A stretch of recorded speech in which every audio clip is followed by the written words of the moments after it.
ஈசனுக்கான இரவில் குருவின் வழிகாட்டலுடன் ஆன்மாவை விழிப்படைய செய்ய வாருங்கள். குரு மகாவிஷ்ணுவின் மகா சிவராத்திரி சிறப்பு தியானம். சுவாசம் பதிப்பகம் வழங்கும் வானதியின் எல்லாம் மானுடமே சுதந்திர ஆன்மாக்களுக்கான புத்தகம். நம்மை நாம் அறிந்து கொள்வதற்கான திறப்பே நீட்சேவின் இந்த கட்டுரைகள். புத்தகத்தை பெற திரையில் தெரியும் எண்ணை தொடர்பு கொள்ளவும். ஒரு பேப்பர்ல வந்த ஒரு சாதாரணமான ஒரு அணியினுடைய வரிசையை என்ன வச்சு பேசுறதுங்கிறது ரொம்ப அபத்தமானது. இது ரொம்ப ரொம்ப என்ன சொல்றது, ஒரு கீழ்த்தரமான மலினமான யுக்தி. செயல்பாட்டை கூட வச்சு பேசலாம். செயல்பாட்டளவில் நீங்க பேசுங்களேன். ஒரு 20% ஓட்டு இருக்கு அப்படின்னு பிகே சொன்னதாக ஒரு தகவல் வருது டிவி கேக்கு. அது எந்த அளவுக்கு உண்மை எனக்கு தெரியல. என் பர்செப்ஷன் அடிப்படையில் நான் பர்சனலா அதை நான் நம்பல. கடைநிலை ஊழியர்களா வெளியில இருந்து கூலிக்காக வேலை பார்க்கறாங்கல்ல, அவங்க எல்லாம் பாத்தீங்கன்னா 24 மணி நேரம் வேலையை பார்ப்பாங்க. கூலி கொடுக்குறாங்க. ஆமா, கொடுக்குறாங்க. அதை கொடுக்கல நீங்க நம்புறீங்க? நீங்க நான் உண்மையிலேயே சொல்றேன். நான் ஒரு ஊருக்கு போறேன், ஒரு கிராமத்துக்கு போறேன்னா கூட அங்க தாவேக்காவோட கொடி இருக்கத்தான் செய்யுது. கண்டிப்பா இருக்குது. அது ஒன்லி பிகாஸ் ஆஃப் விஜய் தான். விஜய்ன்ற ஒற்றை முகத்துக்காக அந்த கொடி அங்க பறக்குது. சனாதனத்தை ஒழிப்போம், கொசு டெங்கு மாதிரி ஒழிப்போம், இது தத்துவமா? இது இன்னொரு தடவை பேசிட்டு வராத. இன்னொரு முறை ஒரு கூட்டம் போட்டு சனாதனத்தை ஒழிப்போம், ஆமாங்க சனாதனம் கொசு தான் அப்படின்னு இன்னொரு தடவை பேசி 2வது தடவை பேசி நீங்க பாத்தீங்களா? தத்துவத்தை பேச மாட்டாரு. எப்படி பேசுவாரு? அதெல்லாம் பேச மாட்டாரு. நீங்க இதை எழுதி வச்சுக்கோ, இன்னொரு தடவை பேச மாட்டாரு.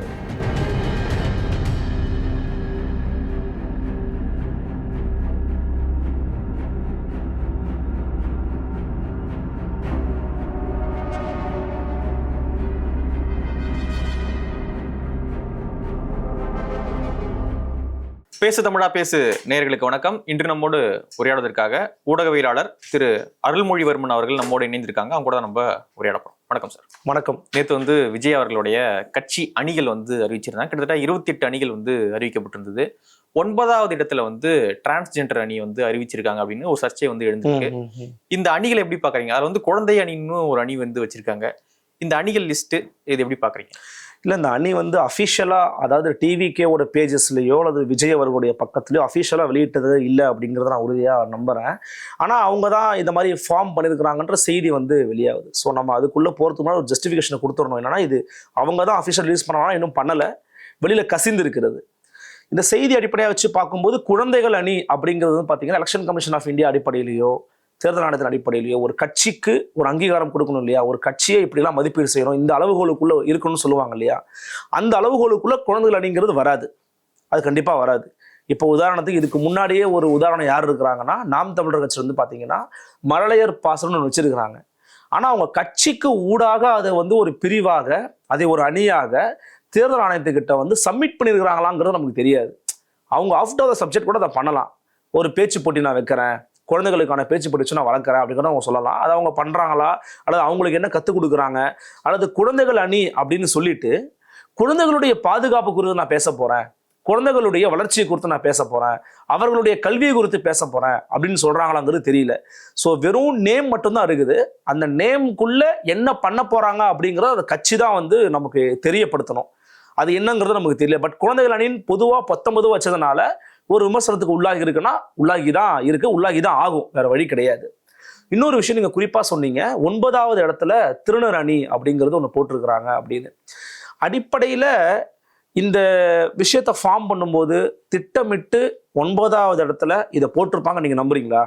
எதேச்சே நடந்திருக்கும். அது சாதாரணமா எல்லாருக்குமே தெரியும்.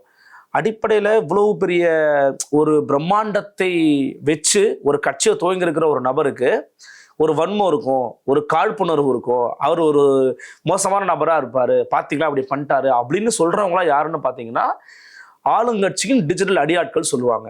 ஏன்னா அவங்களுக்கு இது ஒரு வாய்ப்பு. இந்த ஒரு வாய்ப்பை பயன்படுத்தி இவரை போய் கேரக்டர் அசாசினேஷன் பண்ணணும்னு நினைப்பாங்க. அவர் திரைப்பட காட்சியிலேயே பாத்தீங்களா மோசம் நடிச்சிருந்தாரு அப்படின்பாங்க. இப்ப திருப்பி நம்ம அவங்க கட்சியினுடைய தலைவர்கள் திரைப்பட காட்சிகள்ல பெண்களை எவ்வளவு ஆபாசமாக, பெண்களை எவ்வளவு வன்முறையாக, பெண்களை எவ்வளவு கீழ்த்தரமாக நடத்திருக்கிறாங்க அப்படிங்கிறதுக்கான உதாரணங்கள் 1000 இருக்குது. ஒரு திரைப்படத்துல சந்தானத்தோட அவர் நடிச்சிருப்பாரு, திமுகவின் முகவரி அடையாளமா இருக்கிறவர் நடிச்சிருக்கிறாரு. அதுல ஒரு பெண்ணோட முகத்தை காமிப்பாங்க, வாந்தி எடுப்பாரு அவரு. அந்த காட்சி உங்களுக்கு ஞாபகம் இருக்கும்னு நினைக்கிறேன். அப்போ இது ஒரு பெண்ணோட ஒரு புறத்தோற்றத்தை எவ்வளவு இழிவா பார்க்கக்கூடிய ஒரு கண்ணோட்டத்தோட நீங்க ஒரு படம் நடிச்சிருக்கிறீங்க. இது யாரும் கிரிட்டிசைஸ் பண்றாங்களா? படத்தை படமா பார்த்துட்டு போயிடுவாங்க. அது ஒரு நகைச்சுவைன்னு நினைக்கிறாங்க. அதுவே ரொம்ப தவறான அணுகுமுறை தான். ஆனால் அதை கடந்து போறாங்க. ஆனால் இன்னைக்கு விஜயோட படத்தை பார்த்தீங்களா, விஜய் படத்திலேயே வந்து திருநங்கைகளை இப்படிதான் பேசியிருப்பாரு அப்படின்லாம் வந்து கொண்டு போறதுங்கிறது கிளியரா அஜெண்டாக்காக ஒர்க் பண்றாங்க அப்படிங்கிறது தெரியுது. நீங்க என்ன விமர்சனம் வைக்கலாம் அப்படின்னா, ஒரு விமர்சனம் வச்சுங்க பார்த்தீங்களா, 9வது இடத்துல போட்டிருக்கீங்க, மேபி தெரியாம நீங்க போட்டிருக்கலாம், எங்களுக்கு வருத்தம் அளிக்குது, மாத்துங்கன்னு சொல்லலாம். That is fair criticism. Okay, தெரியாம போட்டோம், மாத்திருங்க. எப்படி வெற்றி கழகம் இக்கு வைக்கலன்னு சொன்னோம், நிறைய தமிழர்கள் சொன்னாங்க, உடனே மாத்திக்கிட்டாரு. வரவேற்கக்கூடிய ஒரு விஷயம் தான் அது. ஒரு விஷயத்தை வெளியில இருந்து தவறுன்னு சொன்னாங்க அப்படின்னா அதை உள்வாங்கி புரிஞ்சுக்கிட்டு மாத்திக்கிற குணம் தான் ஒரு தலைமை பண்புக்கான அழகுன்னு சொல்லுவாங்க. 9வது இடத்துல போட்டிருக்கீங்க, கொஞ்சம் மனசு வருத்தமா இருக்கு, தப்பா இருக்கு, பொது புத்தியில வேற மாதிரி போய் சேரும், மாத்துங்கன்னா மாத்திடுவாங்க. ஆனா இதுதான் வாய்ப்புன்னு சொல்லி அவருடைய மனநிலையே அப்படிதான் கொச்சப்படுத்துறத நான் ஏற்கல. அதை ரொம்ப நான் தப்பா பாக்குறேன். இது வந்து ஒரு எதேச்ச நடந்த நிகழ்வா தான் நான் கடந்து போகணும்னு பாக்குறேன். இதை வந்து நீங்க மிக மோசமான வன்முறைன்னு சொன்னீங்க அப்படின்னா, டாக்டர் திருமாவளவன் வந்து முதலமைச்சரை மீட் பண்ண போறாருங்க. நீங்க அந்த புகைப்படத்தை கூட நீங்க இணையதளத்தில் இருக்குது, நீங்க பார்க்கலாம். இப்போ நம்ம 2 பேரும் பக்கத்துல ஒரு நாற்காலி இருக்குன்னா, நம்ம 2 பேரும் ஒரு தலைவர்கிட்ட பேச போறோம்னா நான் உங்க பக்கத்துல தான் அமருவேன். ஏன்னா நம்ம 2 பேரும் தலைவரை மீட் பண்ண போறோம், வாங்க பக்கத்துல தான் அமரும்னு நினைப்போம். நீங்க எந்த கட்சியா வேணா இருங்க, நான் எந்த கட்சியா வேணா இருக்கட்டும், ஒரு சபைன்னு வரும்போது பக்கத்துல அமர்றதா பெரும்பாலும் விரும்புவாங்க. நிறைய சேர் இருந்தா கூட நம்ம 2 பேரும் பக்கத்துல உட்காந்துக்கலாம்னு நினைப்பாங்க. பக்கத்துல எதுக்கு ஒரு இடைவெளி விட்டு ஒரு நாற்காலி இருக்குது உதயநிதி ஸ்டாலின் அவர்கள் பக்கத்துல.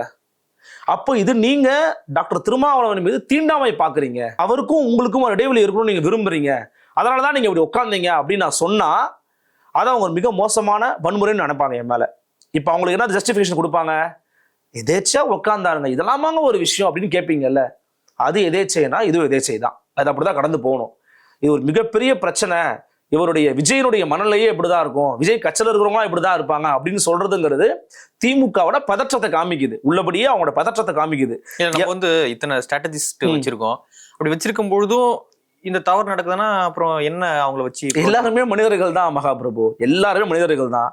எல்லாருக்குமே மேன்மேட் எரருங்கிறது இயல்பா நடக்கக்கூடிய விஷயம் தான். ஒரு நம்பருக்கு நேரா ஒன்னு போட்டதை நம்ம இவ்வளவு பேசுறோம்ல, தேர்தல் வாக்குறுதி நடுங்க, திமுகவோட தேர்தல் வாக்குறுதி நம்பரெல்லாம் விட்டுருவோம். அது வந்து எண்ணங்கள், மக்களினுடைய கோரிக்கை நீங்க வந்து வாக்குறுதியா வச்சிருக்கிறீங்க. எத்தனை வாக்குறுதி நிறைவேற்றினீங்க? திருக்குறளை தேசிய நூலை அறிவிக்கணும்னு நீங்க பேசிருக்கிறீங்க, வாக்குறுதியில போட்டிருக்கீங்க. எத்தனை முறை மோடியை பார்த்து நீங்க கோரிக்கை வச்சீங்க? எத்தனை முறை நாடாளுமன்றத்தில் பேசுனீங்க? திருக்குறளை இந்தியா முழுக்க எத்தனை தூரம் கொண்டு போயிருக்கிறீங்க? தமிழ்நாட்டில் எத்தனை வள்ளுவர் சிலைக்கு நீங்க வந்து எவ்வளவு இன்னும் சில புதிய விஷயங்களை பண்ணிக்கிறீங்க திருக்குறளுக்காக? பாதை அமைச்சதோட சரி, முடிஞ்சு போச்சு. பழுதானதுன்னு பாதை அமைச்சுங்க, வேற என்ன பண்ணீங்க? இப்படின்னு ஒரு கோரிக்கையை அடுத்து கேட்டோன்னு வச்சுக்கோங்க, அது எவ்வளவு எக்ஸ்ட்ரீமுக்கு போகணும்னு பாருங்க. அது ஆக்சுவலாக அதை தான் கேட்கணும், நம்ம அதை தான் விவாத பொருளாக மாற்றணும். 9வது எண்ணுக்கு நேரம் ஒன்று போட்டாரு, இது ரொம்ப தப்பு அப்படின்னா அதை சொல்லக்கூடிய விதம்னு ஒன்று இருக்குது. எங்களுக்கு கொஞ்சம் மனசு பாதிக்கப்படுது, இதை நாங்கள் தவறாக பார்க்குறோம், புது புத்தியில் இங்கே இருக்கிறவங்கலாம் மிக மோசமான முறையில தான் வந்து திருநங்கைகளையும் திருநர்களையும் பார்க்குறானுங்க, அந்த மரமண்டைகளுக்கு உரைக்கணும் அப்படிங்கிறதுக்காகவாது மாற்றுங்க அப்படின்னு சொன்னீங்கன்னா அது வேற. எங்களையா காயப்படுத்துறீங்க, எங்களையா கொச்சப்படுத்துறீங்க அப்படின்னு அவர் பக்கமே திருப்பி விடுறது, அல்லது அவரை வந்து ஒரு குற்றவாளி கூண்டுல நிப்பாட்டுறது அப்படிங்கிறது நான் ஏற்கல. இது வந்து நான் விஜய் கட்சிக்கோ அது தாவேக்காக்கோ முட்டு கொடுக்கணுன்றதுக்காக பேசல. வெளியில இருந்து யதார்த்தமா ஒரு காமன் மேனா பாருங்களேன், எதேச்சியா போட்டிருப்பாருப்பா அப்படின்னு தான் நமக்கு தோணும். சொல்லி அப்புறம் எங்களுக்கு அந்த உள்நோக்கம்லாம் இல்லை அப்படின்னு சொல்லி அவங்க இது இன்னொன்று, ஒரு பேப்பர்ல வந்த ஒரு சாதாரணமான ஒரு அணியினுடைய வரிசையை என்ன வச்சு பேசுறதுங்கிறது ரொம்ப அபத்தமானதுங்க. இது ரொம்ப ரொம்ப என்ன சொல்றது, ஒரு கீழ்த்தரமான மலினமான யுக்தி. செயல்பாட்டை கூட வச்சு பேசலாம், செயல்பாட்டு அளவில் நீங்க பேசுங்களேன். ஒரு திருநங்கையை இப்போ ஒரு டிஎஸ்பின்னு நினைக்கிற ஒருத்தவங்க ரீசெண்டா ஒருத்தவங்க அடிச்சுட்டாங்க. அது மாதிரி வன்முறையில கையெடுக்க கூடாது. என்ன ஒரு காவல்துறையே வந்து ஒருத்தவங்க எப்படி டீல் பண்றீங்க? இப்போ விசிகா வச்சிருந்த ஒரு பெண்ணை எப்படி டீல் பண்ணாங்கன்னு பார்த்தோம் கொடி விவகாரத்துல. அப்போ காவல்துறையுடைய வன்முறை எப்படி இருக்குது? காவல்துறையின் தலைவர் யாரு தமிழ்நாட்டுக்கு? முதலமைச்சர் தானே. இப்ப முதலமைச்சர் எல்லாத்துக்கும் கொஸ்டின் பண்ணிட்டே இருப்போமா நம்ம? ஒரு காவல்துறை அதிகாரி, உயர் மட்டத்தில் இருக்கிற ஒரு அதிகாரி என்னுடைய அலுவலகத்தையே தீ வச்சு கொல்ல பார்த்தாங்கன்னாங்க. டிஜிபி இருந்து ஒரு அலுவலகத்துல இருந்து அவங்க ஒரு விளக்கம் கொடுத்தாங்க. இந்த குற்றச்சாட்டை நீங்க எப்படி கடந்து போவீங்க? நீங்க இப்ப ரீசெண்டா பல அரசு துறை செயலர்களை மாத்திருக்கிறாங்க, கண்டினியூஸா நீங்க சேஞ்ச் பண்ணிட்டே இருக்கிறீங்க. அப்ப எப்படி ஒர்க் கிரவுண்ட் லெவலில் நடக்கும்னு நினைக்கிறீங்க நீங்க? இப்ப இவ்வளவு பிரச்சனைகள் இருக்குது, மக்கள் இஷ்யூஸ் இருக்குது, இது அப்படியே மடைமாற்றணும். உப்பு சப்பு இல்லாத 10 பைசாவுக்கு பிரயோஜனம் இல்லாத மக்களுக்கு எந்த விதமான லாபத்தையும் கொடுக்காத ஒரு விஷயத்த விவாதமா மாத்துறது, அதை சோசியல் மீடியாக்களை ட்ரெண்ட் பண்றது, இப்படிங்கிறது தான் ஆளுங்கட்சியின் அடியாட்கள் தொடர்ச்சியா பண்றாங்க. ஏன்னா அவங்கள்ட்ட கருத்தியல் கிடையாது, அவங்கள்ட்ட நேர்மையா பேசுறதுக்கு இருக்குல்ல. இல்ல, நீங்க தொடர்ச்சியா திராவிடம்னு என்ன முன்வைக்கிறீங்கன்னு பாருங்களேன். திராவிடம், பெரியார் போன்ற தட்டிகளை வைத்து இவங்க என்ன பண்றாங்கன்னா மக்கள் பிரச்சனையை மனைமாற்றம் பண்றாங்க. நீங்க திராவிடம் பெரியார்லாம் பேசுறதுக்கு அருகதையே இல்லைன்னு தோப்பா அவர்கள் பல முறை பேசியிருக்கிறார் இருடர் இந்த காலகட்டத்துல. திமுகவாலையும் திராவிடர் கழகத்தாலையும் திராவிடம் பெரியாருங்கிறதுலாம் நீங்க சொல்றதுக்கு எந்த விதமான அருகதையும் அற்ற நபர்கள் தான் வீரமணியும் திமுகவும் பல முறை பேசியிருக்காரு. அவருடைய நேர்காணல மரியாதைக்குரிய மூத்த பத்திரிகை தயாரில் எடுத்து படிச்சு பாருங்க. தோப்பா அவ்வளவு காட்டமா பேசியிருப்பாரு. ஏன் அவருடைய விஷயத்தை எடுத்து சொல்றேன்னா, தொடர்ச்சியா தமிழ்நாட்டினுடைய கருத்தியல் தளங்களை வேலை பார்த்த ஒரு நபர், ஒரு பண்பாட்டியல் அறிஞர். இவங்களெல்லாம் வெறும்னே ஒரு பேருக்காக பயன்படுத்திக்கிட்டு இருக்காங்களே ஒழிய இவங்களுக்கு உண்மையான நோக்கமே கிடையாது. நோக்கம்னு இருந்துச்சுன்னா மக்கள் பிரச்சனை தானே நீங்க பேசுவீங்க. நோக்கம்னு இருந்துச்சுன்னா கோயிலை இழுத்து பூட்டாதப்பா, கோயில்ல ஒடுக்கப்பட்ட மக்கள் போகணும் அப்படின்னு சொல்றாங்கன்னா புடைசூட காவல்துறையினுடைய எல்லா விதமான பாதுகாப்போட உங்களை உள்ள போய் வழிபட வைப்பா அப்படின்னு சொல்றது தாங்க திராவிடம். நீங்க பேசுற திராவிடன்றது உண்மையா இருந்துச்சுன்னா கோயிலை திறக்கணும். இதே வள்ளுவர் கூட்டத்துல டாக்டர் திருமாவளவன் அவர்கள் மற்றும் மரியாதைக்குரிய முனைவர் ரவிக்குமார் அவர்கள் பல முறை சொல்லிட்டாங்க, விழுப்புரம் பகுதியில் மட்டும் எத்தனை கோயில்கள் பூட்டப்பட்டிருக்கு தெரியுமா? தமிழ்நாடு முழுக்க இந்த ஆட்சியில கடந்த 10 ஆண்டுகளை சேர்த்து எவ்வளவு கோயில்கள் பூட்டப்பட்டிருக்கு தெரியுமா? ஏன்? சண்டை வருதுன்னு பூட்டி வைக்கிறோம், இதுதான் தீர்வுங்கிறாங்க. இதுவா தீர்வு? யாரு பாதிக்கப்பட்டவன் பக்கம் நிக்கிறோமோ அதுதானே திராவிடம் நீங்க சொல்றீங்க. ஏன் நிக்க மறுக்கிறீங்க? நீங்க பக்கத்திலே உட்கார மறுக்கிறீங்க. நீங்க கோயில் திறந்தா விட்டுருவீங்க நீங்க. அப்படி இவங்களோட நோக்கம் மக்கள் பிரச்சனையை பேசக்கூடாது, பாதிக்கப்பட்டவன் பிரச்சனையை பத்தி பெருசாக்காதீங்க, விட்டு கடந்து போங்க. இந்த 9வது நம்பர் இதை போட்டாங்க, இந்த இடத்துல கியூல நிற்கும்போது சண்டை போட்டாங்க இப்படின்னு பேசுங்க. இதை பத்தி பேசியே மக்களை டைவர்ட் பண்ணிடலாம். ஒரு 2 வாரமா பாருங்க, சீமான் பெரியார் இதை பத்தி மட்டும்தான் பேசினாங்க. எவ்வளவோ மக்கள் பிரச்சனை இருக்குல்ல, அதை பத்தி நீங்க பேசியிருக்கலாம்ல. இன்னைக்கு போராட்டம் பண்றாங்க, போக்குவரத்துகள் போராட்டம் பண்றாங்க, தனியார் மயமாக்க போறாங்க பேருந்துகளை, 600 பேரும் தனியார் மயக்க போறாங்க. சென்னையில அதுக்கான ஒரு பைலட் ப்ராஜெக்ட் ரன் ஆக போகுது. இதை பத்தி நீங்க பேசுறீங்களா? கௌரவ விரிவுரையாளர்கள் பல ஆண்டுகளா போராடிக்கிட்டு இருக்காங்க, அதை பத்தி பேசுனீங்களா? ஆசிரியர்கள் போராடிட்டு இருக்காங்க, அதை பத்தி பேசுனீங்களா? இந்த பிரச்சனையெல்லாம் யாரும் அட்ரஸ் பண்றது? எதான சிபிஎம் சண்முகம் சொல்றாரு, நினைச்சுக்கிட்டு இருக்காங்க பொற்கால ஆட்சின்னு. கிரவுண்ட்ல போய் எடுத்து பாருங்க, பொற்கால ஆட்சியா இல்லை என்ன ஆட்சிங்கிறது மக்கள் சொல்லுவாங்க. அப்படிதான் நான் பாக்குறேன். இதை பிகே விஜய் அவர்களை மீட் பண்ணாரு அப்படின்ற செய்திகள்லாம் வந்துகிட்டு இருக்கு. ஏற்கனவே ஜான் ஆரோக்கியசாமி அவர் ஸ்ட்ராட்டஜிஸ்டா இருக்காரு. ஆமா, இப்போ பிகே திரும்ப மீட் பண்ணியிருக்காரு. ஆதவர்ஜுனா அவர்களும் ஒரு ஸ்ட்ராட்டஜிஸ்டா இருக்காரு. 3 பேர் மீட் பண்றாங்க. இவங்கெல்லாம் மீட் பண்றதை வச்சு சேகர் பாபு அவர்கள் என்ன சொல்றாருன்னா, இவங்கெல்லாம் வச்சுட்டே ஜெயிச்சிட முடியாது. சேகர் பாபுவோட அந்த முழு ஸ்பீச்சை நான் பார்க்கல. நீங்க சொன்ன கருத்தை மட்டும் வச்சு பார்த்தோம்னா இவங்களை வச்சு ஜெயிக்க முடியாதுங்கிறது உண்மைதான். இவங்களை வச்சு மட்டும் ஜெயிக்க முடியாது, மக்களை போய் மீட் பண்ணணுங்கிறது உண்மைதான். அவர் சொல்றதுனால அதுல இந்த கருத்தை ஏத்துக்கலாம். ஆனா இதனுடைய பின்னணி என்ன அப்படின்னா, திமுகலாம் வீழ்த்திட முடியாது, திமுகங்கிற கட்சியை உங்களால் எதுவும் பண்ணிட முடியாது அப்படிங்கிறதுக்கு பிறகு ஒரு பதற்றம் இருக்கு, ஒரு சின்ன ஒரு பயம் இருக்கு. திமுகவுக்கே ஒரு பயம் இருக்கு. ஏன்னா வெளியில நிறைய பேர் சொல்லலாம் பயம்லாம் இல்லைங்க, அதெல்லாம் அவங்க அவங்க வேலையை பார்த்துக்கிட்டு இருக்காங்கன்னு. விஜயை பார்த்து திமுகவுக்கு ஒரு பயம் இருக்கு, ஒரு அச்சம் இருக்கு. அது எங்கெங்கெல்லாம் வெளிப்படுத்தணுமோ அங்கெல்லாம் மட்டும் வெளிப்படுத்திக்கிட்டு இருக்கு. 20% ஓட்டு இருக்கு அப்படின்னு பிகே சொன்னதாக ஒரு தகவல் வருது டிவிகேக்கு. அது எந்த அளவுக்கு உண்மை எனக்கு தெரியல. என் பர்செப்ஷன் அடிப்படையில் நான் பர்சனலா அதை நான் நம்பல. 20% ஆஃப் ஓட்டு இருக்கும் விஜய்க்கு நான் நம்பல. ஆனா ஒரு வீட்லயும் ஒரு ஓட்டு இருக்கு அப்படின்னு சொல்லக்கூடிய வாதத்தை நான் ஏற்கிறேன். ஏன்னா யங்ஸ்டர்ஸ் மத்தியில, பொலிட்டிக்கல் ஆடியன்ஸ் மத்தியில, அரசியல் புரிதல் அற்ற, ஐடியாலஜிக்கல் புரிதல் அற்ற மக்கள் மத்தியில விஜய் வந்தா பரவாயில்ல அப்படிங்கிற ஒரு எண்ணம் மேலோட்டமான ஒரு எண்ணமா இருக்கதான் செய்யுது. அதை நான் மறுக்கல. ஆனா 2 விஷயம் இருக்கு. பிரசாந்த் கிஷோராலேயோ ஆதவர்ஜுனாவாலேயோ ஜான் ஆரோக்கியசாமியால மட்டுமே உங்களால வெற்றி பெற முடியாதுங்கிறது உண்மைதான். மிக முக்கியமானது, மக்களை போய் விஜய் சந்திக்க போறாரா இல்லையாங்கிறதான் கேள்வி. சுற்றுப்பயணம்லாம் போறாருன்னு சொல்றாங்க. அதான் அது தொடர்ச்சியா சொல்லிக்கிட்டே இருக்காங்களே தவிர எதுவும் நடக்கல. இந்த கட்சி ஆரம்பிச்சு எத்தனை ஆண்டு ஆயிடுச்சு? 1 ஆண்டு முடிஞ்சு போச்சு. இன்னும் நீங்க வெளியில வரல. இப்ப வெளியில வராரு, மக்களை மீட் பண்றாருன்னா அது ஒரு இம்பாக்டை ஏற்படுத்துமான்னு கேட்டா நிச்சயமா ஏற்படுத்தும். ஏன்னா ஒரு பெரிய ஸ்டாரா இருக்கிறாரு.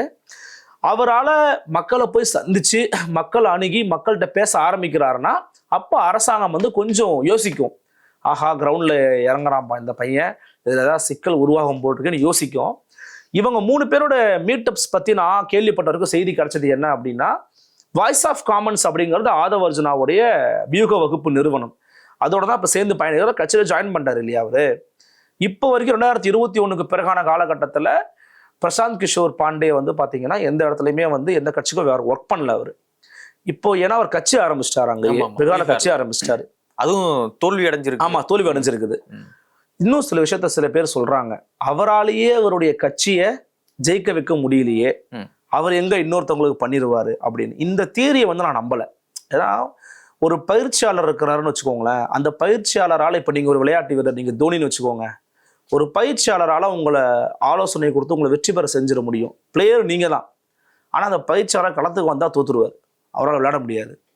மேபி அப்படி கூட நீங்க எடுத்துக்கலாம். அவர் அதெல்லாம் ஸ்ட்ராங்கு, ஆமா, அவருக்கு ஒரு ஸ்ட்ரென்த் இருக்குது, அதை நம்ம குறைச்சு மதிப்பிடக்கூடாது. அவருக்குன்னு ஒரு பார்வை இருக்குது, ஆனா அவர் மட்டுமே நம்ப கூடாதுங்கிற ஒரு பாரம்பரியமான கட்சின்னு நீங்க சொல்றீங்க. திமுக எடுத்துக்கோங்களேன், திமுக பிரசாந்த் கிஷோரை நம்பி தானே 2020 வேலை பார்த்தாங்க, அவரை நம்பி தானே சில விஷயங்கள்லாம் பண்ணீங்க நீங்க. இன்னைக்கு அவர் வேற ஆளா தெரியுறாருன்னா அவர் ஒரு pro Modi, pro BJP, pro வலதுசாரியான ஒரு நபரா அறியப்படுறாரு, அதனால நாங்க எடுத்துக்கலான்றாங்க. பட் அது ஃபேக்ட் கிடையாது. அவர் அவங்களுக்கு ஒர்க் பண்ற அந்த அக்ரிமெண்ட் முடிஞ்சு போச்சு, சோ நீங்க ஒர்க் பண்ணல, அவ்வளவுதான். இப்போ வேற டீம் வந்துட்டாங்க. ஆமா, நீங்க இன்னொரு வேற டீம் எடுத்துக்க போறீங்க, முடிஞ்சு போச்சு. இப்ப என்ன விஷயம்னா, இந்த ஸ்ட்ராட்டஜிக்கல் டீம் வந்து இன்னைக்கு தேவையான்னு பாத்தீங்கன்னா காலத்தின் தேவைதான். இவங்களை வந்து பயன்படுத்தணும். ஆனா எதுக்கு பயன்படுத்தணுங்கிற ஒரு எல்லை இருக்கு. இப்போ கே நேரு எடுத்துக்கோங்க, கே நேருவை விட கிரவுண்ட் தெரிஞ்ச ஒரு நபர் பிரசாந்த் கிஷோரால கொடுத்துட முடியுமா? ஐயா பெண் டீமால கொடுத்துட முடியுமா? கே நேரு தான் உங்களுக்கு மிகப்பெரிய ஒரு ஸ்ட்ராட்டஜிஸ்டா இருப்பார் லோக்கல்ல, திருச்சியை பொறுத்த வரைக்கும். அந்த மாதிரி ஒரு மாவட்டத்துக்கும் நீங்க எடுத்துக்கலாம். அவங்ககிட்ட நீங்க என்ன கேட்கலாம்னா, ஒரு பக்கச்சார்பற்ற ஒரு அனாலிசிஸ் வேணும். இந்த ஏரியால எவ்வளவு கேஸ்ட் இருக்கிறாங்க, எந்த ரிலீஜனை ஃபாலோ பண்றாங்க, அவங்களோட சென்டிமெண்ட்ஸ் என்னவா இருக்குது, என்ன ஏஜ் குரூப்ல இருக்கிறாங்க, என்ன செக்ஸ் குரூப்ல இருக்கிறாங்க, இவங்களுடைய தேவைகள் என்னவா இருக்குது, இவங்க யாரை ஆதரிக்கிறாங்க, யார் எதிர்க்கிறாங்க, இவங்களுடைய குடும்ப வருமானம் என்ன, இந்த மாதிரியான ஒரு டெமோகிராபிக்கல் டேட்டா எடுக்கிறதுக்காக உங்களுக்கு யூஸ் ஆவாங்க. அதை எடுத்து நீங்க சப்மிட் பண்ணிடணும். அதை அவங்க பார்த்து ஒரு முடிவு எடுத்துப்பாங்க, நீங்க ஒரு கன்க்ளூஷனை கொடுக்கலாம். இவ்வளவுதான் ஒரு ஸ்ட்ராட்டஜிக்கல் டீம் பண்ணணும்னு நான் நினைக்கிறேன். இதை தாண்டி நீங்க கட்சிக்குள்ள போறது, முடிவெடுக்கிறது, நீ இதை பண்ணு, நீ அதை பண்ணு அப்படின்னு சொல்றது, கொள்கை முழக்கங்களை வகுத்து கொடுப்பது, இதெல்லாம் நான் ரொம்ப அதிகபட்சத்தனமா பார்க்குறேன். நமக்கு நாமே அப்படிங்கிறத ஸ்டாலின் சொன்னா ஓகே, அவரதை முன் வச்சு அவரதை வகுத்து அவரதை கொண்டு போய் மக்கள்கிட்ட சேர்க்கணும். அல்லது வந்து விடியல் அதை வந்து பிரசாந்த் கிஷோர் தான் கொடுத்ததா சொல்றாங்க. அவர் ஒன்று சொல்லி அதை தமிழாக்கம் பண்ணி இவங்க கொடுத்ததா சொல்றாங்க. அப்போ அவ்வளவு தூரம் நீங்க ஒருத்தர் டிபெண்ட் பண்ணி இருக்கக்கூடாதுன்ற நான். அது வந்து ஒரு தலைமை பண்புக்கும் அழகு கிடையாது, ஒரு கட்சிக்கும் ஒரு ஆபத்தான ஒரு விஷயமா மாறி போயிடும். ஒரு முறை செவிவழி செய்தி தான் இது. ஒரு முறை கே நேரு தான் சொல்லுவாங்க, ஐயா இந்த மாதிரி வந்து உங்க அந்த ஸ்ட்ராட்டஜிக்கல் டீம்லாம் வராங்க, இப்போ பிகே டீம் வருதானா, யோ அவனுக்கு இந்த இறக்கி விட்டுனா அவன் இங்கிட்டு இருந்தா அவனுக்கு எந்த பஸ் ஸ்டாப் ஏறி எங்க போனோன்னே தெரியாது, அவன் சொல்றது நான் கேட்கணுமா, நீ வாயா முதல்ல மண்டியில் ஏரியா அப்படின்னு சொன்னதா ஒரு செய்தி சொன்னாங்க. உண்மையே யதார்த்தமான விஷயம் அதுதான். இது நேரு மட்டும் இல்லை, ஒரு மாவட்ட செயலாளரும் ஒரு கட்சியில் இருக்கிறவங்களுக்கும் மனநிலை அப்படிதான் இருக்கும். நாம இருக்கிறோம், நம்மளை தாண்டி இவங்க என்ன பண்ற போறாங்க அப்படிங்கிற எண்ணம் இருக்கும். ஸோ அந்த விஷயத்தை விஜய் புரிஞ்சுக்கிட்டாரு அப்படின்னா இவங்களும் ஒரு எல்லை கோட்டில் வைப்பாரு. ஆனா இன்னைக்கு வந்து விஜய் கட்சியில் அப்படி இருக்கான்னு கேட்டீங்கன்னா பெரும்பாலும் டெசிஷன் மேக்கர்ஸோ அல்லது வந்து ஆலோசனை கொடுக்கக்கூடிய இடத்துல இவங்க தான் இருக்கிறாங்கன்னு சொல்றாங்க. அதை ஒரு சிலர் மறுக்கிறாங்க. இல்லை இவர் தான் வந்து கேட்கிறாரு, அவங்க சொல்றாங்க, முடிவெடுக்கக்கூடிய இடத்துல இருக்கிறது விஜய் மட்டும்தான் அப்படிங்கிறாங்க. அப்படி இருந்தா மகிழ்ச்சி, அப்படி இல்லை அப்படின்னா சிக்கலுக்குரிய இடத்துக்கு இந்த கட்சியை கொண்டு போய் அவங்க நிப்பாட்டிடுவாங்க. அது ஃபியூச்சர்ல அவருக்கே வந்து பலன் கொடுக்காது. ஆனா இவ்வளவு தூரம் பல விஷயங்களை இழந்து கட்சி ஆரம்பிச்சு வரக்கூடிய நபர், நாம உட்காந்து டிஸ்கஸ் பண்றோம் இல்லையா, இது அவர் கண்டிப்பா யோசிச்சிருப்பாரு. ஸோ வேற டிசிஷன் தான் எடுப்பாங்கன்னு நான் நினைக்கிறேன். இப்போ எல்லா கட்சியிலுமே பெரும்பாலும் வந்து இந்த ஸ்ட்ராட்டஜி டீம் வந்து யூஸ் பண்றாங்க. அது காசு இல்லாத கட்சிகளை தவிர்த்து மற்ற எல்லா கட்சிகளுமே அதை யூஸ் பண்றாங்கன்னு வச்சுங்களேன். இது அவங்க பலன் கொடுக்கும் அப்படின்னு நம்புறாங்களோ? ஒருவேளை திமுக அதை வழிகாட்டிடுச்சோ இதை பண்ணுங்க? இல்ல, அது வந்து என்னன்னா, இன்னைக்கு நீங்க பாத்தீங்கன்னா ஒரு ட்ரெண்ட் ஒண்ணு இருக்கு. எல்லாருமே ஒரு விஷயத்த பண்றாங்க அப்படின்னா நாமளும் அதை ட்ரை பண்ணி பார்ப்போம், நாமளும் முயற்சி பண்ணி பார்ப்போம் அப்படின்னு சின்ன சின்ன டீம்ஸ் கூட அதை பயன்படுத்திருக்காங்க. நாட் ஓன்லி டிஎம்கே தான் அது வழிகாட்டுச்சுன்னு கூட இல்லை, டிஎம்கேக்கே வழிகாட்டினது வந்து ஆந்திரால, அவருக்கு முன்னாடி வழிகாட்டுனது மம்தா பானர்ஜி, அதுக்கு முன்னாடி வழிகாட்டுனது நரேந்திர மோடி. ஸோ இவங்களுக்குலாம் வேலை பார்த்துட்டு தான் அவர் கடைசியில் வந்து டிஎம்கேக்கு வராரு. ஸோ தமிழ்நாட்டை பொறுத்த வரைக்கும் ஒரு பொதுவான ஒரு விஷயத்தை யாரோ ஃபாலோ பண்ணுறாங்க, அது வெற்றியை கொடுக்குது. ஆனால் பிகேவோட மைண்ட் செட் பார்த்தீங்கன்னா வெற்றி பெறக்கூடிய அணியின் பக்கம் தான் எப்பயுமே இருந்திருக்கிறாரு. அந்த மாதிரியான ஒரு டைப் தான் அவர். மேபி அவரோட பாயிண்ட் ஆஃப் வியூ கேட்டீங்கன்னா நான் தான் ஜெயிக்க வச்சேன் அப்படின்றது அவருடைய வாதமா கூட இருக்கலாம். பிகே இல்லைனா கூட 21ல திமுக வந்திருக்கும் ஆட்சி. ஆமா, ஏன்னா என்னுடைய கருத்தும் அதுதான். ஏன்னா அன்னைக்கு இருந்த சூழல் அப்படி, ஆன்டி இன்கம்பன்சி மோட் அப்படி, மீடியாக்களுடைய பலம் அப்படிங்கிறது திமுகவை ஆட்சிக்கு வர வச்சதுல மிக முக்கியமான ஒரு பங்கு. ஆனா அதை வகுத்து கொடுத்ததே பிகே தான் இவங்க சொல்றாங்க. ஆனா அது என்னன்னா இயற்கையாவே அப்படிதான் இருந்துச்சு. அவர்கிட்ட தள்ளுறாங்க. ஆமா ஆமா அப்படிதான் பண்ணிருக்கிறாங்க. ஆனா இயல்பு அப்படி கிடையாதுன்னு நான் நினைக்கிறேன். திமுகங்கிறது மிகப்பெரிய கட்சி, அது விமர்சனத்துக்கு அப்பாற்பட்டு அது ஒரு ஆலமரம் தான். அதை வீழ்த்துறது வந்து உண்மையிலேயே ரொம்ப சாதாரணமான விஷயம் கிடையாது. அதுக்கு உங்கள்கிட்ட பணபலம் வேணும், படைபலம் வேணும், யுக்தி வேணும், தந்திரம் தெரியணும். நீங்க அவரு கருணாநிதினா நீங்க ஒரு சின்ன கருணாநிதியா இருக்கணும். அப்பதான் நீங்க வந்து அவரை போய் வீழ்த்துறதுக்கோ அல்லது வந்து அதை அசைச்சு பார்க்கவோ உங்களுக்கு முடியும். இல்லைன்னா ரொம்ப கஷ்டம். அவங்கள்ட்ட எவ்வளவோ பலம் இருக்குது, அவங்க ஈஸியா அவங்க டேக்கிள் பண்ணிட்டு போயிட்டே இருப்பாங்க. இன்னைக்கு விஜய் அவங்க இன்னும் ரொம்ப ஹார்ஷா தொடலை. பட் அப்கமிங் டேஸ்ல விஜயை வந்து மிக மிக மிக அதிகமான அட்டாக்கிங் மூலம் தான் அவங்க வந்து ஃபேஸ் பண்ணுவாங்க. அதை வெளிப்படையா பண்ண மாட்டாங்க. எப்பயுமே திமுக என்ன பண்ணோம்னா, இப்ப சீமான் பேரை சிஎம் உச்சரிச்சு நீங்க பாத்திருக்கீங்களா? இல்ல, உச்சரிக்க மாட்டாரு. ஆனா அவருக்கு அடுத்தபடியா இருக்கிறவங்கள சில பேர் உச்சரிப்பாங்க. அதற்கும் கீழே வேலை பார்க்கறாங்கல்ல, கடைநிலை ஊழியர்களா வெளியில இருந்து கூலிக்காக வேலை பார்க்கறாங்கல்ல, அவங்க எல்லாம் பாத்தீங்கன்னா 24 மணி நேரம் வேலையை பார்ப்பாங்க. கூலி கொடுக்குறாங்க. ஆமா கொடுக்குறாங்க. அதை கொடுக்கல நீங்க நம்புறீங்களா? நீங்க கொடுக்குறாங்க. அது அவங்க வெளிப்படுத்துறதுலேயே உங்களுக்கு தெரியும். அப்ப அவங்க எல்லாம் என்ன பண்ணுவாங்கன்னு பாத்தீங்கன்னா மிக வீரியத்தோட வந்து அந்த விஷயத்த பண்ணுவாங்க. அப்போ டிஎம்கே வந்து ஒரு டீம் வச்சிருக்காங்க. இந்த வேலையை நீ பண்ணு, நீ நான் பேசணும்னு நினைக்காது, நீ இந்த வேலையை பண்ணு. அப்புறம் எதுக்கு நீ இருக்க? அவன் உனக்கு அந்த வேலை தான், நீ அந்த வேலையை மட்டும் பண்ணு அப்படின்றாங்க. ஸோ அவங்க அந்த வேலையை வந்து செய்வாங்க. ஸோ இதே மாதிரி தான் விஜய் வந்து டேக்கிள் பண்ண ட்ரை பண்ணுவாங்க. விஜய் எப்படி அடிக்கலாம், விஜய் அப்படி அடி. விஜய்கிட்ட எனக்கு தெரிஞ்ச ஒரே ஒரு மைனஸா நான் பாக்குறது என்னன்னா, ஒரு கட்சி உருவாதுன்னு வச்சுப்போமே, அந்த கட்சிக்கு அடிப்படையில ஒரு கொள்கைன்றது ரொம்ப ரொம்ப முக்கியம் நான் நினைக்கிறேன். ஒரு தத்துவத்தை ஏத்துக்கணும். இந்த தத்துவத்தின் அடிப்படையில் நம்ம கட்சி நடத்துவோம். அது நாளைக்கு வீழுது தோக்குது அதெல்லாம் ரெண்டாவது.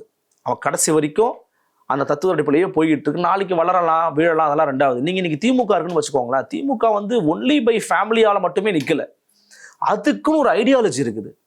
அது ஒரு கழகத்துல இருந்து பிறந்த ஒரு கட்சி அது. அப்ப அதுக்குன்னு ஒரு ஐடியாலஜி இருக்குது.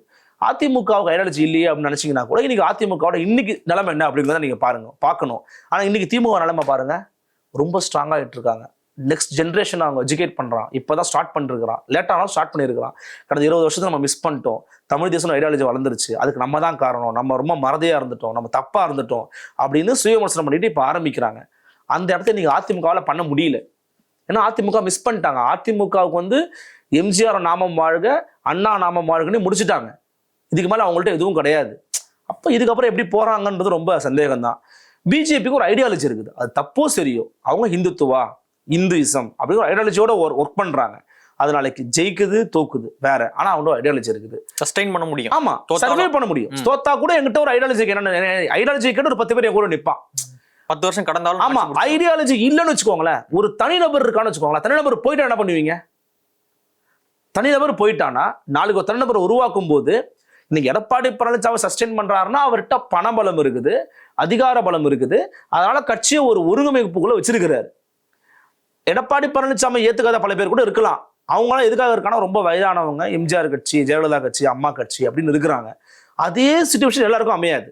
அப்ப விஜய் என்ன பண்ணணும் அப்படின்னா, ஐடியாலஜிக்கல் வைஸ் ஒரு கருத்தியல் பட்டறைகளை உருவாக்குறது, பாசறைகளை உருவாக்குறது, மாதம் வாரம் தெருமுனை கூட்டங்களை போடுறது, மக்கள் மத்தியில மக்கள் பிரச்சனைகளை பற்றி பேசுறது, எங்கள் கட்சி இதற்காக தான் உருவாயிருக்கு அப்படின்னு அந்த கட்சியினுடைய கொள்கை விளக்க பொதுக்கூட்டங்களை போட்டு இதுதான் எங்களுடைய கொள்கை, இதுதான் எங்களுடைய செயல்பாடா இருக்க போகுது அப்படிங்கிறத வெளிப்படையா பேச ஆரம்பிக்கணும்.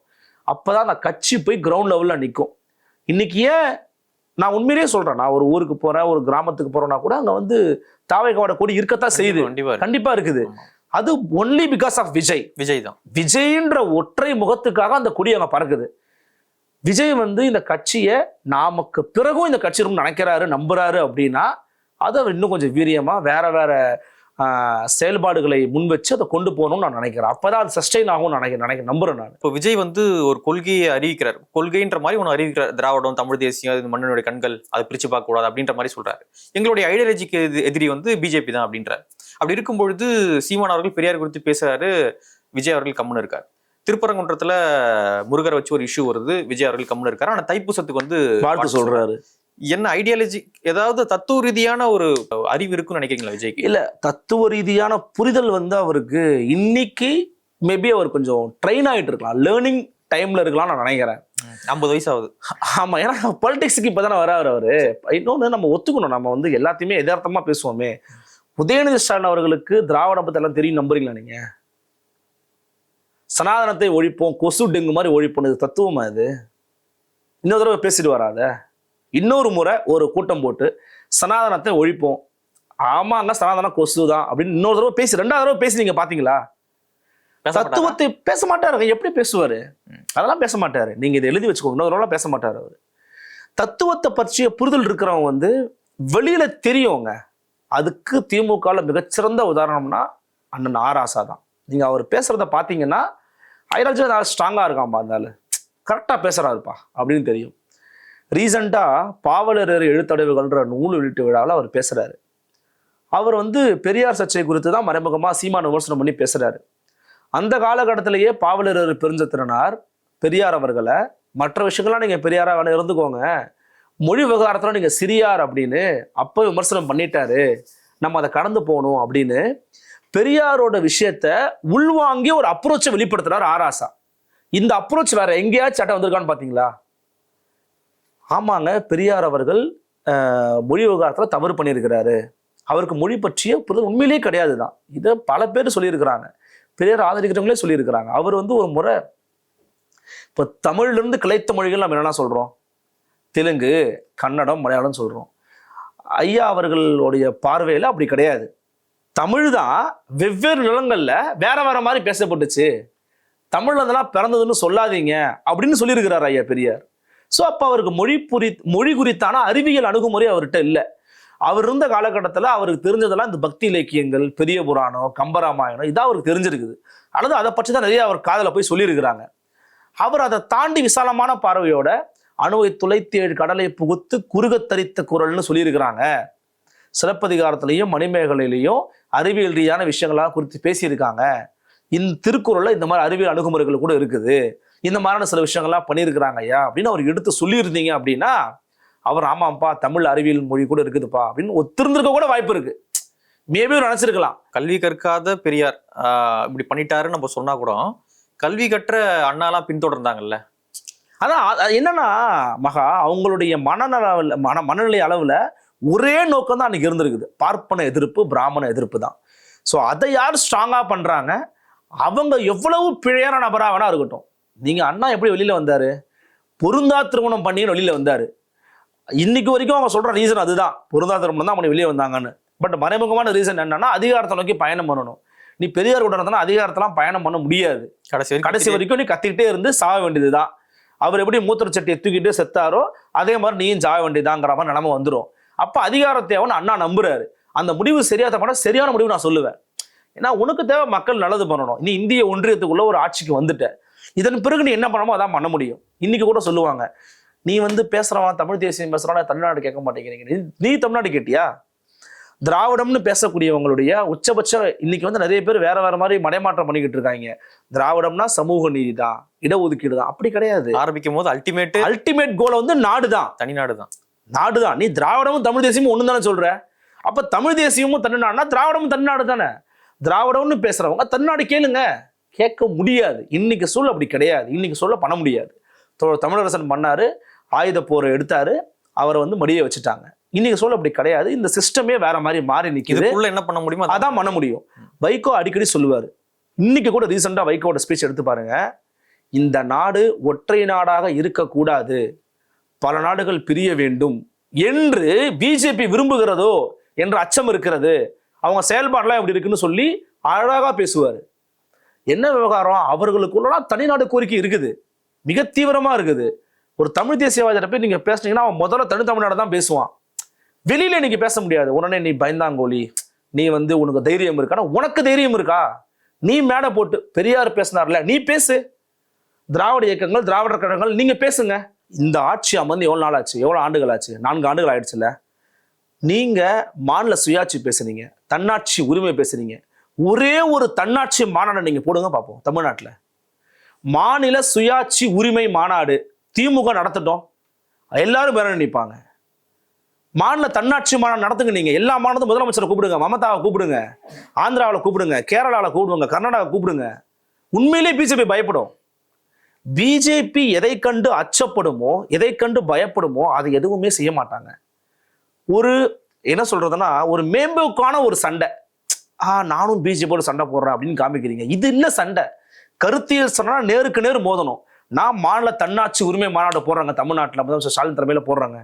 மம்தா பானர்ஜி வாங்க, இங்க சந்திரபாபு நாயுடு வாங்க, நீங்க இவர் வாங்க, பினராயி விஜயன் வாங்க. எப்படி யோசிச்சு பாருங்க, தமிழ்நாட்டில் நடு மையத்துல திருச்சியில நீங்க போடுறீங்க, எப்படி இருக்கும்?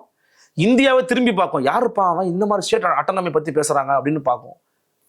அப்போ நீங்க வந்து பேச்சளவுல பேசுறீங்க தவிர செயல்பாட்டளவில் உங்கள்கிட்ட திராவிடம் குறித்தான கொள்கை குறித்தான பெரியாரை பின்பற்றுற நோக்கம்லாம் உங்கள்கிட்ட சுத்தமா கிடையாது. அதனால்தான் நீங்க பெரியாரை அடிக்கும் போது மக்கள் மத்தியில ஒரு எதிர்ப்புணர்வே இல்லை. பெரியாரை போட்டு டேமேஜ் பண்றாரு, அல்லது பெரியாரை அவர் பேசுறத நான் பேசுறேன்பான்னு ஒருத்தர் பேசுறாரு, சீமான் பேசுறாரு. சீமானுக்கு பெரிய எதிர்வினையே இல்லை, மக்கள் மத்தியில ஏன் சீமானுக்கு எதிர்வினையே இல்லை?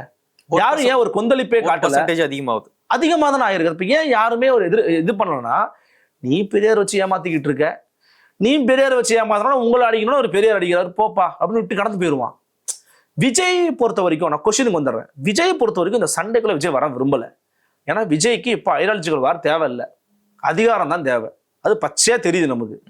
ஏன்னா இப்ப வரைக்கும் அவர் ஐடியாலஜி தான் முக்கியம், கொள்கை தான் முக்கியம் தாருன்னா, திமுக விமர்சிச்ச மாதிரி அதிமுக விமர்சனம் பண்ணியிருப்பாரு.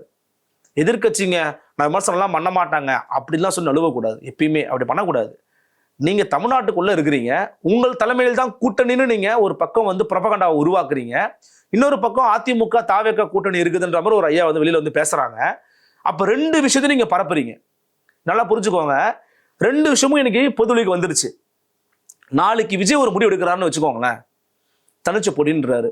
நீங்க ஒரு கேள்வி கேட்குறீங்க, என்ன கூட்டணி அப்படின்லாம் சொன்னீங்க, நான் தனிச்சு போட்டி தானே சொன்னேன் அப்படின்னு அவங்க பதில் சொல்லுவாங்க. நாளைக்கு ஒரு கூட்டணி போறாருன்னு வைங்க, தனிச்சு தான் போட்டின்னீங்க, இல்ல கூட்டணி பத்தி பேசுறதுக்கு நான் அப்பவே சொன்னேனே. ஸோ ரெண்டுமே இப்போ நாளைக்கு அவங்க சொல்லலாம், ரெண்டு ஆப்ஷன் ஓப்பன் பண்ணி வச்சுட்டாங்க, திட்டமிட்டு தான் பரப்புறாங்க, திட்டமிட்டு தான் அது பண்றாங்க. அதெல்லாம் அதான் சொல்றேனே, கொள்கை கோட்பாடு தத்துவம் இதுல ரொம்ப அவங்க டீப்பா போகல அப்படின்னா அதிகாரத்தை நோக்கி பயணம் பண்றாங்கன்னு அர்த்தம். ஒரு ஆளு கொள்கை தான் முக்கியம், கோட்பாடு தான் முக்கியம்னா அவருக்கு அதிகாரம் ரெண்டாவது பட்சம், அது செகண்டரி. பிரைமரி ஐடியாலஜி தான், ஐடியாலஜியை பரப்பிக்கிறேன், அது போய் நல்லா விழட்டும், நல்லா மக்கள்கிட்ட பரவட்டும், அப்புறம் அவருக்கு அதிகாரத்தை நம்புறவங்க அது அந்த மாதிரி பண்ணுவாங்க. இவர் அப்படி கிடையாது. மதச்சார்பற்ற சமூக நீதி கொள்கைகள் தான் அவருடைய கொள்கையின் பேரு. இது என்ன கொள்கை? மதச்சார்பற்ற சமூக நீதினா என்ன புரியல, எனக்கு அர்த்தம் புரியல. இதுதான் தமிழ்நாட்டில் எக்ஸிஸ்டிங்கா இருக்குது.